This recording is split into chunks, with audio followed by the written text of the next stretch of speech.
Assalamualaikum warahmatullahi wabarakatuh. Alhamdulillah, alhamdulillahi rabbil alamin. Assalatu wassalamu ala asrafil anbiya'i wal mursalin, Sayyidina wa maulana Muhammadin. Asyhadu an la ilaha illallahul malikul haqqul mubin, wa asyhadu anna Muhammadan abduhu wa rasuluhu wa sadiqul wa'dal amin. Allahumma salli wa sallim wa barik wa karim azanul nabil karim. Idinil lazi min jamalika wa innal lazi min jalalika wa innahu min kitabika. Wa tahirin wal mujahidina amma ba'du ibadallah wa ittaqullah.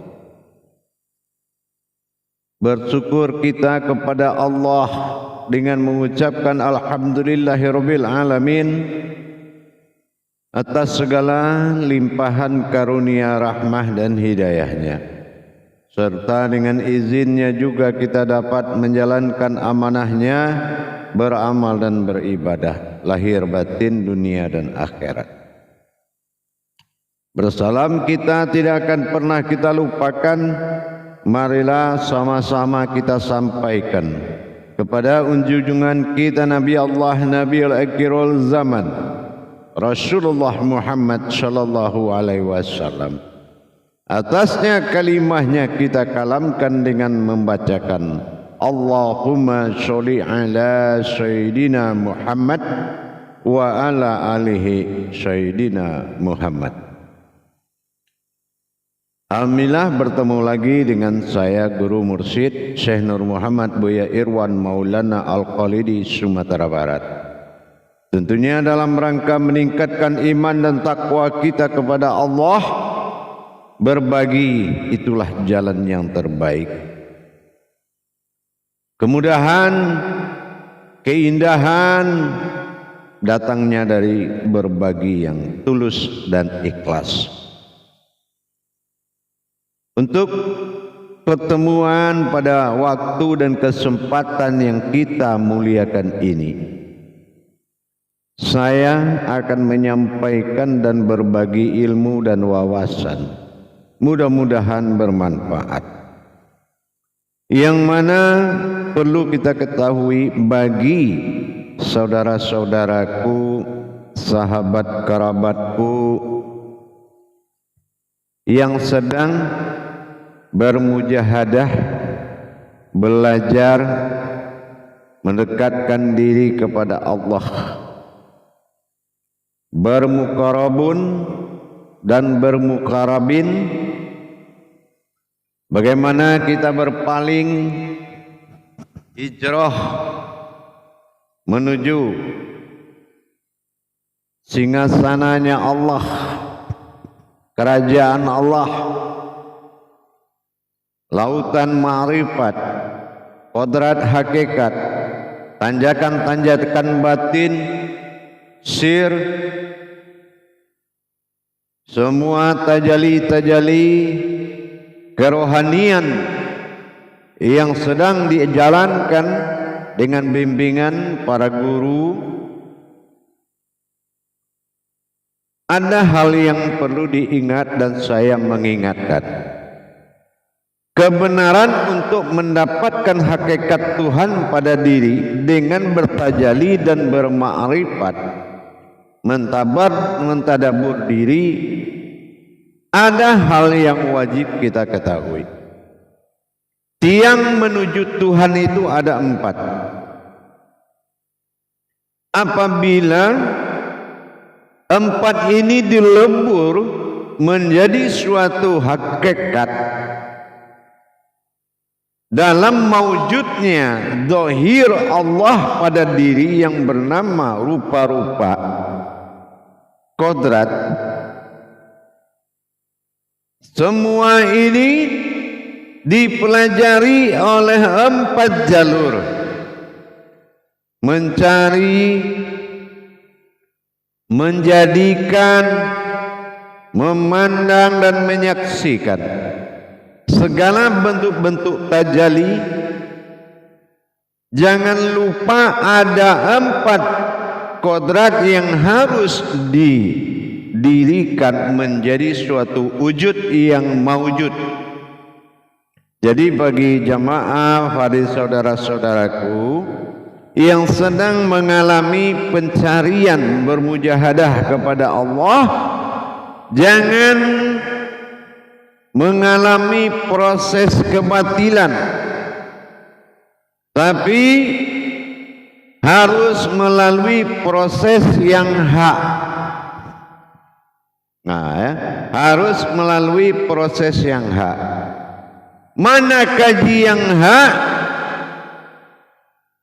Terus yang kedua, proses diri yang hak. Mana diri yang hak?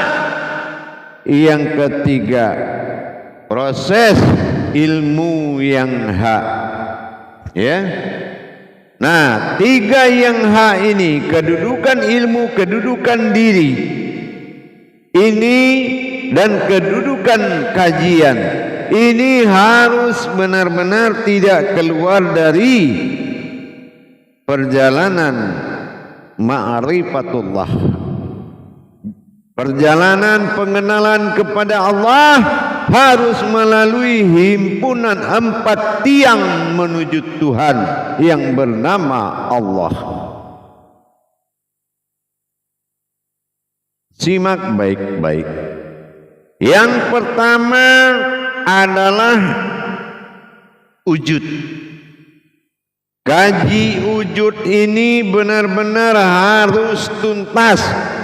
Bagaimana dasar adanya, apa wujud adanya, dan apa perjalanan adanya sampai pada akhir terjadi adanya. Ini namanya kaji wujud atau kaji ada. Jadi kalau ini tingkat pertama belum selesai dan belum mata hatimu, mata batinmu mendapatkan wujud kajian ini, dikaji wujud ini, sehingga wajibul wujud bagi dirimu. Tidak bisa lagi kita melupakannya, tidak bisa lagi kita mengelak dari ketentuan-ketentuan dia, dan tidak bisa lagi kita melihat pengakuan diri yang kita yang merasa memiliki. Ini kaji wujud yang pertama dari 4 kajian yang harus tuntas. Nah, yang kedua ini disebut dengan kaji sir atau rahasia. Nah, gitu. Jadi bagaimana himpunan-himpunan kajian digulung semuanya menuju satu kodrat bernama rahasia. Kalau dia masih terpisah, ini batin, ini zat, ini nur, nah ini ruh, ini hayat, belum menjadi sir. Ini harus dituntaskan sampai menjadi sebuah kodrat yang berbentuk rahasia. Apa bentuk rahasia ini? Apa dasar rahasianya? Dari mana wujud rahasia? Rahasia bukan yang dirahasiakan, tapi kodrat berasal dari rahasia. Ini harus tuntas. Ya, kalau umpamanya ada pembimbing tidak paham ke situ, harap menghindarkan diri dulu untuk mencari ketetapan di mana sebuah wujud ilmu bernama ilmil yakin adalah guru. Nah, ahli diri kita, mungkin dia belum ahli diri kita atau bagaimana, tapi itulah intinya. Yang kedua tadi adalah sirullah, sir. Jadi yang pertama wujud harus nyata, bagaimana adanya. Apakah yang ada itu yang tiada, apa yang tiada itu yang dikatakan ada, semua itu harus tuntas. Nah, yang ketiga di sini baru kita namakan batin. Nah, batin ini dikaji. Tidak ada penyelesaian sebuah kajian kalau wujud batin ini tidak jelas. Apa iya batin ini tidak terlihat? Apa iya batin ini artinya bersembunyi? Apa iya batin ini sebuah wujud asal muasal mula jadi? Apa iya batin ini adalah kodrat nyata yang tidak terlihat? Atau batin ini adalah kodrat batin tidak terlihat tapi nyata? Atau sebagainya. Ini tuntaskan sehingga kedudukan diri hakikatnya Allah yang akan terbangun dari 4 kodrat tadi, sehingga lepas keakuanku maka datanglah keakuan Tuhan dengan adanya pecahan kaji yang 4 tadi. Nah, yang terakhir yang keempat yaitu kodrat. Nah, kodrat ini yang harus menjadi puncak keputusan keyakinan atau dikatakan dengan isbatul yakin. Ya, dikatakan dengan isbatul yakin. Kalau keputusan keyakinan itu sudah mutlak, tentu jadinya kodrat. Apa wujud kodrat? Dari 3 kodrat itu dihimpun menjadi 1, 4 kodrat dihimpun menjadi 1. Dan apa wujud kodratnya itu? Nah, ini harus jelas lapisan-lapisan hakikat yang wajib kita terima pemahamannya untuk menuju filter syahadat. Karena tanpa disaring oleh syahadat, maka keyakinan manusia ini ya seenaknya perutnya aja. Di mana ilmu jadi, di situ yakin pun jadi. Nah, harusnya tidak begitu. Menetapkan keyakinan itu ada dasar-dasarnya. Bukan kepastian terjadi sesuatu itu sudah yakin. Bukan. Nah, tetapi nyata bagi dirimu tapi bukan kamu, nah itu baru keyakinan. Nah, ini juga harus kita paham. Allazina yuqinun, diwajibkan kepada kamu mendirikan keyakinan. Nah, jadi gitu ya. Jadi kodrat, nah ini adalah yang keempat dari wujud batin, dari wujud. Dan terus yang kedua adalah sir, yang ketiga adalah batin, yang keempat adalah kodrat. Ini 4 tiang menuju kesempurnaan. Ya, 4 tiang menandakan kaji itu sempurna apabila sudah menjadi kalimatul haq, lebur kalimat lahir hayat, lebur kodrat lahir hayat. Jadi kalau sudah benar-benar kita mendapatkan 4 perkara menjadi tiang bertauhid kepadanya, maka harus dipelajari 4 perkara tadi. Jadi saya namakan ini namanya tiang ilmu, tiang tauhid, ya, tiang tauhid. Kalau di tiang tauhid, la ilaha illa Allah Muhammad Rasul Allah, ini tiang sifat, bersifat dia, ya, bersifat dia. Nah gitu. Jadi jangan dilihat sifatnya, tapi bersifat dia, dan sifat dia itu akan mengeluarkan atau memperlihatkan suatu wujud yang nyata. Nah, jadi yang awal 4 tiang yang harus didirikan dalam rangka mendirikan hakikat Allah pada diri harus benar-benar dinyatakan sampai pada masa tauhid, tafrid, tajrid, masa berhubungan dengan nyata, masa mengalami dengan nyata, masa mendirikan dengan nyata. Jadi bukan hanya sebagai pengakuan, ya, Syahadat itu adalah filter. Semua amalan baik syariat, hakikat, tarikat, marifat itu keluarnya dari syahadat. Kalau memang guru bijak, guru berwahyu, guru berkaromah, guru berilham, beliau akan mampu menerangkan perkara amalan baik hakikat, tersirat dan tarekatnya bisa dikeluarkan dari syahadat. Tapi kalau diambil tidak dari syahadat, berarti itu dari jiping namanya. Jiping itu kaji kuping, entah didengar di mana, dikumpulkan orang, kita jadi guru, kita ajarkan. Ingat, guru ini tauhid, ilahiyah, jembatan, wasilah. Kalau jembatan gimana? Jembatan nggak bisa diumpamakan. Jembatan itu harus nyata, tempat penyeberangan umat. Gitu ya. Jembatan itu harus nyata, tempat penyeberangan umat menuju illallah, menuju kepada Allah. Pembentangan diri seorang wali Allah menjadi titian siratal mustaqim bagi ibadah rohaninya. Harus nyata dan sangat jelas. Yang kedua, syahadah ahad. Bersyahadat menyatukan, syahadah langsung, ahad menjadi satu, bukan kepada yang satu.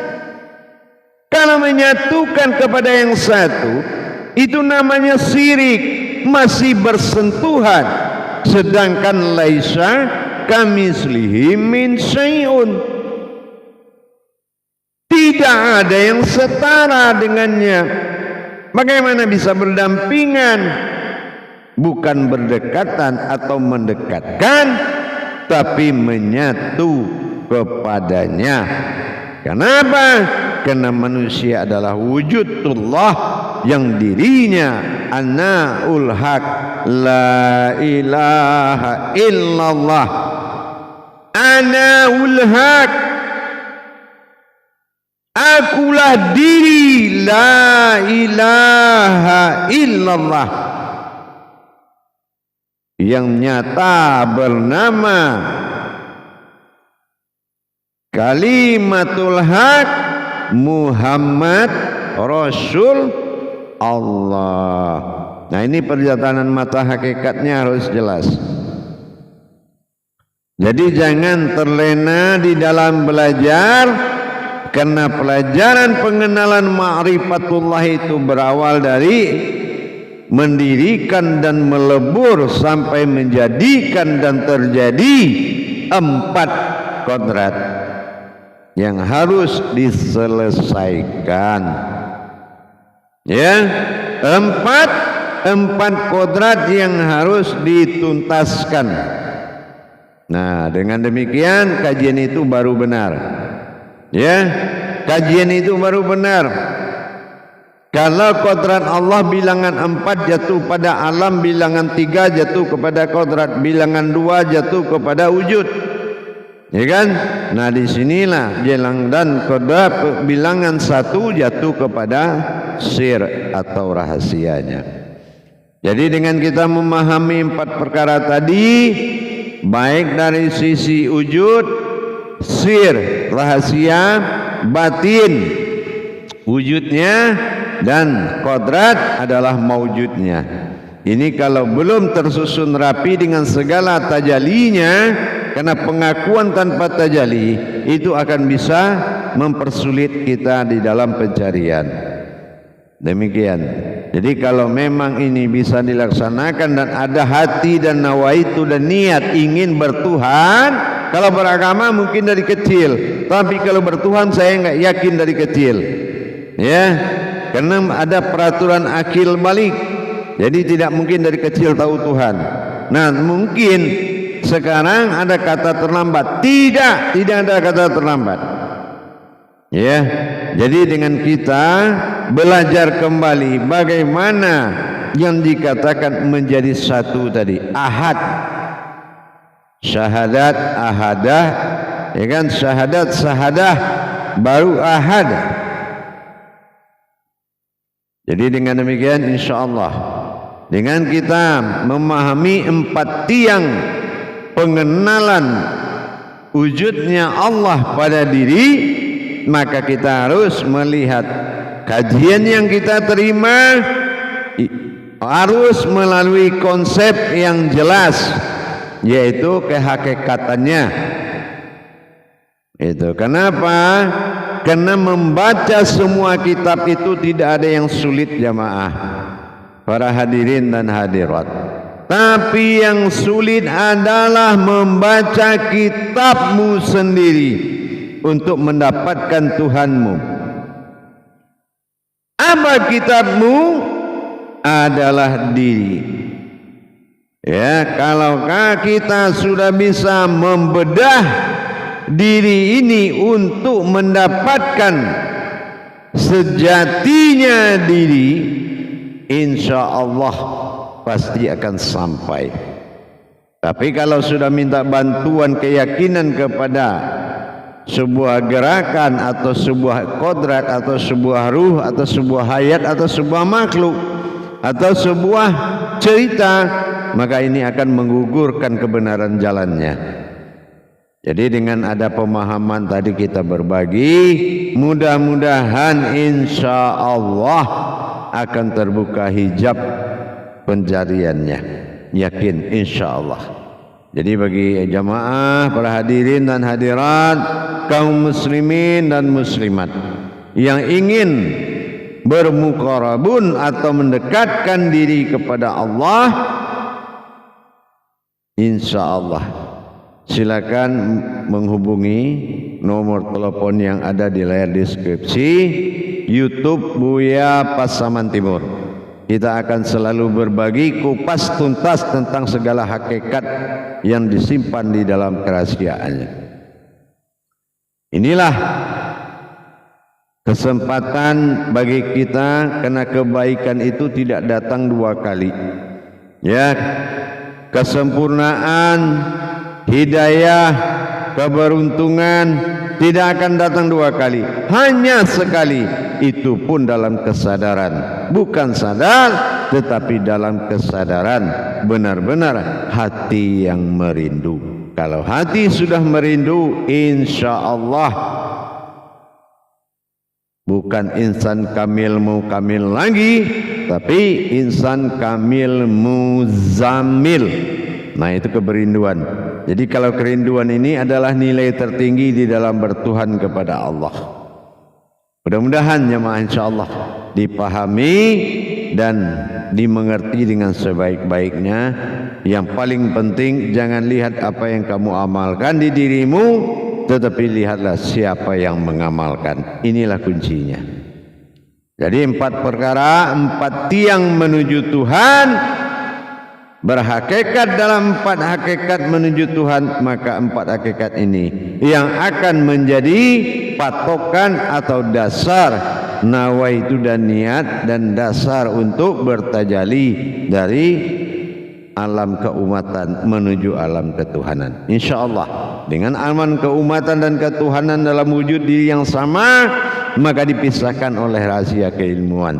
InsyaAllah mari kita selalu berjuang untuk bisa mendekatkan diri kepadanya. InsyaAllah, mudah-mudahan, karena tiadalah keindahan apapun, hidup akan indah kalau kita sudah mengenal Allah. Hidup akan terarah kalau kita sudah berilmu dalam beribadah. Yang ketiga, semua hidup akan mudah apabila kita sudah berilmu kepada Allah. InsyaAllah, mudah-mudahan. Mari kita lihat kenyataannya dan kita alami dengan kebenarannya. Barakallahu ya Karim ya Rahman ya Rahim. Akhirul kalam. Wabillahi taufiq wal hidayah. Wassalamualaikum warahmatullahi wabarakatuh.